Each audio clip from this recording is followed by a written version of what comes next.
Janapriya upscale 2 BHK 45 lakhs, 3 BHK 60 lakhs మాత్రమే. సితారా Sainikpuri. Sir మీరు పుట్టి పెరిగిన ఊరు ఇదేనా?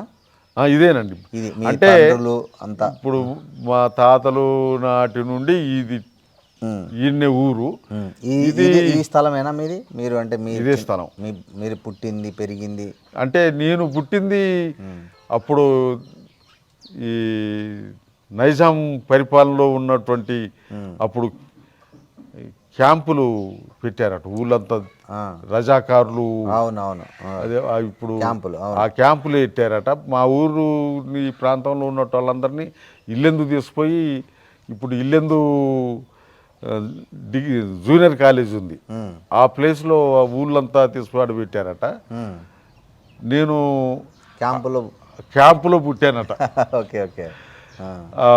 ఆ క్యాంపు నేను పుట్టిన తర్వాత ఆ క్యాంపులన్నీ ఎత్తేసి అన్ని గ్రామాల వాళ్ళని ఏ గ్రామాల వాళ్ళని ఆ గ్రామాలకు పంపించారట. ఓకే. ఇప్పుడు ఈ ఇల్లు ఇదంతా మీరు కట్టిందేనా? ఈ ఇల్లు మీరు ఇది ఎన్టీ రామారావు గవర్నమెంట్లో నేను ఎమ్మెల్యేగా ఉన్నా ఎన్టీ రామారావు గవర్నమెంట్లో ఇల్లు మంజూరైంది మీకు. ఇది మా ఏంటి యాజ్ ఏ అప్పుడు ఆయన బలహీన వర్గాల గృహ సముదాయం అని ఒక స్కీమ్ తెచ్చారు. అవును, ఆ స్కీమ్లో భాగంగా మీకు ఇల్లు స్కీమ్లో భాగంగా ఈ ఇల్లు వచ్చింది. అది 6,000 స్కీము. ఇప్పుడు 5 లక్షలు ఇస్తున్నారు కదా, ఇది 6,000 స్కీము. 6,000 నుండి ఆయన గవర్నమెంట్లో ఉన్నప్పుడు ఒకసారి 6,000 పోయి 8,000 అయింది. 8,000 పోయి 12,000 అయింది.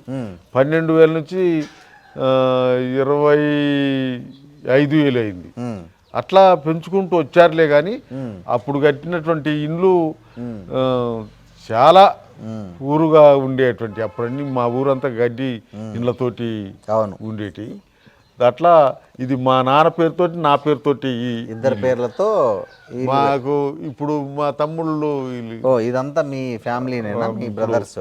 మా 4వ తమ్ముడు, ఆయన 3 తమ్ముడు, నా తర్వాతోడు ఈ ఇల్లు అక్కడ వచ్చింది, అవతల వచ్చింది. అట్లా ఇది కట్టుకున్నారు. కట్టిన ఇప్పుడు దీని మీద స్లాపు ఇదంతా కూడా మరి నేను ఎమ్మెల్యేనైతే మరి వచ్చేటోళ్ళు పోయేటోళ్ళు ఉంటారు కదా అని చెప్పి మా పార్టీ స్లాబ్ వేయించింది. ఓకే. ఆ వెనక ఇల్లు మీరు అది ఇప్పుడు రాజశేఖర రెడ్డి గారి గవర్నమెంట్లో ఇందిరమ్మ పేరుతోటి వచ్చింది. ఇందిరమ్మ పేరుతోటి వచ్చింది. ఆ ఇందిరమ్మ పేరుతోటి వచ్చిన మా అబ్బాయి పేరుతోటి వచ్చింది. 5 సార్లు పైనది మాత్రం మేము సొంతంగా వేసుకున్నాం. కాదు, 5 సార్లు ఎమ్మెల్యే, సొంత ఇల్లు కూడా కట్టుకోలేరు. సరే, మీరు ఎమ్మెల్యే కదా, చాలామంది ఎమ్మెల్యేలు స్థలాలు పొలాలు కూడబెట్టుకుంటారు. సో కనీసం మీరు ఇంటి స్థలమైనా తెచ్చుకున్నారా మీ 5 టర్ముల్లో? నేను ఇంటి స్థలం నేను ఏడా ఊళ్ళో కొనలేదు, కాన్స్టిట్యున్సీ హెడ్ క్వార్టర్లో కొనలేదు, జిల్లాలో కొనలేదు. మాకు గవర్నమెంట్ ఇచ్చింది ఎమ్మెల్యేలకి ఇంటి స్థలాలు హైదరాబాద్లో. దాన్ని మా పార్టీకి ఇచ్చాను. మా పార్టీ దాన్ని ఆఫీస్ కట్టారా? అమ్మి, ఆ స్థలం అమ్మి హైదరాబాద్లో విద్యానగర్లో పార్టీ ఆఫీసు, స్టేట్ ఆఫీస్ నిర్మాణం చేయడం జరిగింది. మీ డబ్బులతో, మీ డబ్బులతోటి. మీరు ఇప్పుడు హైదరాబాద్ పోతే ఎక్కడ ఉంటారు మామూలుగా? ఆ ఆఫీసులోనే ఉంటాం. ఆఫీస్లో. మీరు ఎమ్మెల్యేగా ఉన్నప్పుడు క్వార్టర్స్, గవర్నమెంట్ క్వార్టర్స్ ఉన్నాయి కదా, ఎమ్మెల్యే క్వార్టర్స్, అందులో ఉండేవాళ్ళం. సైకిల్ మీద పోయేవాళ్ళ అసెంబ్లీకి? అంటే ఇక్కడ తిరిగేటప్పుడు సైకిల్. హైదరాబాద్లో ఎప్పుడు సైకిల్ లేదు. ఆ క్వార్టర్స్ నుంచి అసెంబ్లీ దాకా బస్సు ఉంటుంది, బస్సులో పోయేవాళ్ళం. ఆ బస్సు తొందరగా నేను తయారయ్యేటప్పటికి అది వెళ్ళిపోయింది అనుకో, ఆటో పట్టుకొని పోయేవాళ్ళం. లేదు అప్పుడు ఆ టైంలో ఆటో కూడా అందుబాటులో లేదు అనుకుంటే నడిచిపోయేవాడిని. మిమ్మల్ని ఎవరు పోలీసులు అడ్డగించలేదా? ఇది ఎమ్మెల్యే లోపల అసెంబ్లీలోకి గుర్తుపట్టి పంపించేవాళ్ళ? అంటే ఫస్ట్ అట్లా అందరినీ చెక్ చేసేవాళ్ళు, నన్ను కూడా చెక్ చేశారు. ఇప్పుడు గవర్నమెంట్ ఇచ్చిన కార్డు ఉంది కదా, ఆ కార్డు చూపించేవాళ్ళం, పోయేవాళ్ళం. పిఏలు అట్లా పెట్టుకునే వాళ్ళ మీరు? మాకు పిఏలు మా కార్యకర్తలే, మా నాయకులే. ఓకే. మేము ప్రత్యేకంగా పిఎల్ని ఏం పెట్టుకోలేదు. ఓకే. సరే, ఇప్పుడు మీరు ఇక్కడ వ్యవసాయం చేస్తున్నారా? ఇప్పుడు ప్రజెంట్ ఏం చేస్తున్నారు? 2009 తర్వాత మీరు 2 సార్లు ఇండిపెండెంట్గా పోటీ చేశారు కదా, 2018, 2023. మేము ఎన్నికల్లో పోటీ చేయటం 78 నుంచి ఇండిపెండెంట్గానే. అవును, చేస్తున్నారు. ఇండిపెండెంట్గానే, ఇప్పుడు పార్టీగా కాదు. 2009లో 5 సార్లు వరుసగా గెలిచారు. 2009లో మీరు తెలుగుదేశం పార్టీ చేతిలో ఓడిపోయారు. ఆ ఓటమికి కారణాలు ఏమని మీరు విశ్లేషించుకున్నారా మీరు పార్టీ? 2009లో నేమో ఈ కాన్స్టిట్యున్సీ డీలిమిటేషన్ అయింది వల్ల మాకున్నటువంటి ఓటు చీలిపోవటం జరిగింది. వైరా కలిపారు కదా, వైరం. ఇప్పుడు ఇది సింగరేణి మండలం. అవును. ఇది కూడా ఇల్లెందులో ఉండే. దీన్ని తీసి వైరా కాన్స్టిట్యున్సీకి పెట్టారు. వైరా కాన్స్టిట్యున్సీలో ఉండాలి, నేచురల్గా ఉండాల్సింది కాంపెల్లి మండలం, ఇల్లెందుకు పెట్టారు. ఒకటి మాకు గుండెకాయ గుండాల, ఆ గుండాలను తీసాము పినపాకకు పెట్టారు. అట్లా ఇదంతా ఎట్లా జరిగిందంటారు? అంటే న్యాచురల్గా జరిగిందా లేకపోతే ఎవరైనా కుట్ర చేసి దీన్ని చీల్చారా? దీంట్లో నేచురల్ అనడానికి ఉంది, కుట్ర, పెద్ద కుట్ర ఉంది. ఎవరు చేశారు కుట్ర? కాంగ్రెస్ పార్టీ నాయకురాలు రేణుక చౌదరి 78 నుండి మొదలుకొని 78 కన్నా ముందు ఈ కాన్స్టిట్యున్సీ కమ్యూనిస్ట్ పార్టీ ఉంది. కేఎల్ నరసింహరావు గారు ఎమ్మెల్యేగా ఉండేవాడు. అప్పుడు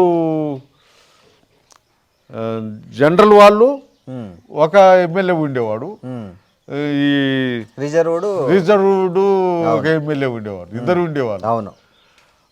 అప్పుడు కూడా కమ్యూనిస్ట్ పార్టీకి కంచుకోట ఇది. దీన్ని 94లో ఎన్టీ రామారావు గవర్నమెంట్ ఉన్న టైంలో అప్పుడు అందరికి వచ్చినటువంటి ఆలోచన ఏంటంటే వీళ్ళని ఎట్లా ఓడియాలా, ఓడియటానికి ఏం చేయాలని అప్పుడు అందరూ ఒకటయ్యారనమాట.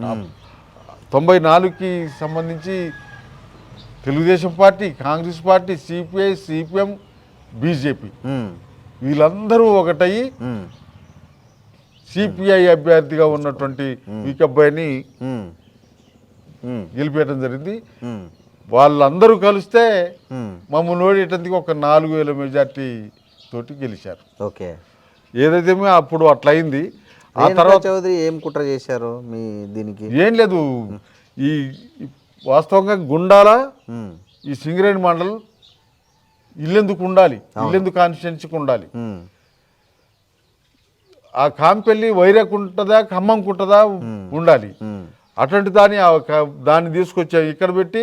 కానీ ఆమె ఖమ్మం లోక్సభ, ఇదేమో మహబూబాబాద్ లోక్సభకు వస్తుంది కదా. వాళ్ళు అట్ట చూడలే ఈడ. కానీ ఈ కాన్స్టిట్యున్సీని ఏం చేయాలనేది. Okay okay okay. ఈ కాన్స్టిట్యున్సీని ఏం చేయాలి, ఈ కాన్స్టిట్యున్సీలో మా ప్రభావం, మా నేపథ్యం లేకుండా చేయాలి. ఓకే. అది సంబంధించినటువంటిది. అది ఒక పొలిటికల్ కుట్ర అన్నమాట.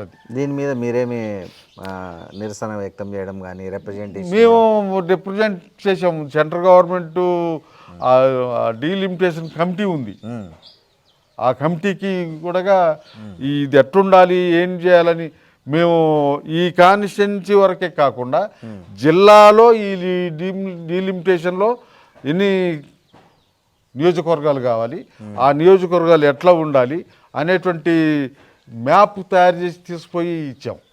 అందరు కూడా బాగుంది అని అన్నారు కానీ ఇంప్లిమెంట్ చేయలేదు. అదేలే. దాన్ని అమల్లోకి తీసుకొచ్చేటప్పటికి జరిగిపోయేదేదో జరిగిపోయింది. ఒకప్పుడు ఖమ్మం జిల్లా కమ్యూనిస్టుల కిల్లా. అవును. తర్వాత కాంగ్రెస్ కిల్లాగా మారింది. ఎందుకు? అది కాంగ్రెస్ పార్టీ కిల్లాగా మారటానికి కారణం కమ్యూనిస్ట్ పార్టీల వైఫల్యం, కమ్యూనిస్ట్ పార్టీల వైఫల్యం. అంటే ఎలాంటి వైఫల్యం అంటారు? ఒకనాడు నాయకులేమో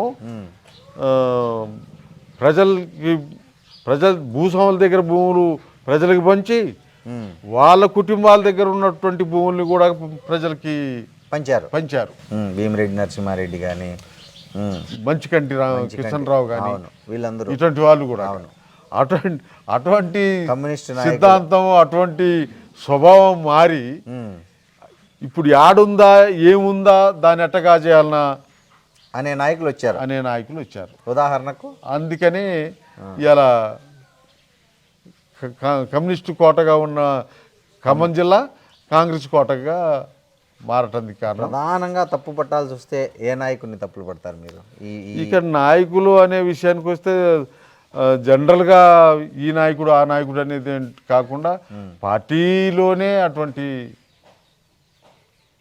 ఆలోచన రావటం, పార్టీయే ఆ రకమైనటువంటి ఇది కావటం జరిగింది. ఈ పరిస్థితుల్లో కమ్యూనిస్టుల పార్టీల ఉనికి రోజు రోజుకు భారతదేశంలోనే తగ్గిపోతుంది, ముఖ్యంగా తెలంగాణలో కాకుండా. సో భవిష్యత్తులో కమ్యూనిస్టు పార్టీలు బలపడే అవకాశం ఉందా, లేదా కొద్ది ప్రభావాన్ని కూడా కోల్పోయే అవకాశం ఉందా? మేమైతే ఇంకా ఆ నమ్మకంతో ఉన్నాం. బలపడుతుంది. వీళ్ళందరూ కూడా అలర్ట్ అవుతారు. మొత్తానికి ఈ వ్యవస్థలో ఉన్నటువంటి ఈ బూర్జో స్వభావం కలిగినటువంటి వాళ్ళందరి తీరి ఆ వాతావరణాన్ని తీసుకొస్తుంది అనేటువంటి నమ్మకంతో ఉన్నాం. దానికి అన్ని కమ్యూనిస్ట్ పార్టీలు అన్నీ కలవాలి, ఆ ప్రయత్నం జరుగుతుంది. అది జరుగుద్ది అని మేము అనుకుంటున్నాం. జరగడానికి కావాల్సినటువంటి పద్ధతిలో మేము ఆలోచిస్తున్నాం.